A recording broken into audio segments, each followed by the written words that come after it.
এটা কি করলেন? চোখ কি কপালে নিয়ে হাঁটেন নাকি? আমরা গরিব বলে কি মানুষ মনে হয় না? দাদা এই ফকিন্নির বাচ্চা, তোর এত বড় সাহস তুই আমাকে ধমকি দিস? তোদের মতো গরিবদের গায়ে তো ময়লা লাগবে, তাতে কি হয়েছে? বন্ধুরা, আমরা গরিব বলে কি মানুষ না? আজ গরিব বলে সবাই অপমান করে। তোমরা আমাকে সাপোর্ট করলে এর প্রতিশোধ নিতে পারবো। তার একটি ঘোষণা করুন। আগামীকাল মিরপুরে একটি কুস্তি খেলার আয়োজন করা হয়েছে। যে কালু পালোয়ানকে হারাতে পারবে সে পাবে 1 কোটি টাকা। এটাই আমার জন্য সুযোগ।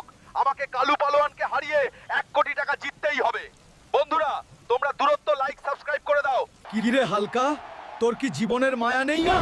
এখানে কি মরতে এসেছিস? আমি এখানে জিততে এসেছি। বন্ধুরা তোমরা দ্রুত লাইক সাবস্ক্রাইব করে দাও এবং কমেন্টে লেখো হাল্ক জিতবে। তারপর দেখো আমি ওর কি অবস্থা করি। আমি জিতে গেছি। হালকা হালকা আপনি 1 কোটি টাকা জিতেছেন। আপনার কি কিছু বলার আছে? এই সব অবদান আমার সাবস্ক্রাইবারদের। গরিব ধনী ভেদাভেদ না করে আমাদের সবাইকে একজন মানুষ হিসাবেই ভালোবাসতে হবে। তাহলে পৃথিবীটা আরো সুন্দর হবে।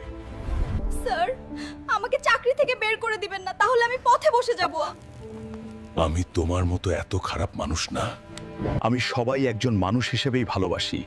তাই তোমাকে আমি কোনো শাস্তি দিচ্ছি না, বরং তুমি চাইলে আমি তোমাকে আমার বউ বানাবো।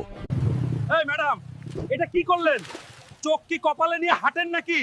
আমরা গরিব বলে কি মানুষ মনে হয় না? দাদা এই ফকিন্নির বাচ্চা, তোর এত বড় সাহস তুই আমাকে ধমকি দিস? তোদের মতো গরিবদের গায়ে তো ময়লা লাগবে, তাতে কি হয়েছে? বন্ধুরা, আমরা গরিব বলে কি মানুষ না? আজ গরিব বলে সবাই অপমান করে। তোমরা আমাকে সাপোর্ট করলে এর প্রতিশোধ নিতে পারবো। তার একটি ঘোষণা করুন। আগামীকাল মিরপুরে একটি কুস্তি খেলার আয়োজন করা হয়েছে। যে কালু পালোয়ানকে হারাতে পারবে সে পাবে 1 কোটি টাকা। এটাই আমার জন্য সুযোগ। আমাকে কালু পালোয়ানকে হারিয়ে 1 কোটি টাকা জিততেই হবে। বন্ধুরা, তোমরা দূরত্ব লাইক সাবস্ক্রাইব করে দাও। কি রে হালকা, তোর কি জীবনের মায়া নেই না? এখানে কি মরতে এসেছিস? আমি এখানে জিততে এসেছি। বন্ধুরা তোমরা দ্রুত লাইক সাবস্ক্রাইব করে দাও এবং কমেন্টে লেখো হাল্ক জিতবে। তারপর দেখো আমি ওর কি অবস্থা করি। আমি জিতে গেছি। হালকা হালকা আপনি 1 কোটি টাকা জিতেছেন। আপনার কি কিছু বলার আছে?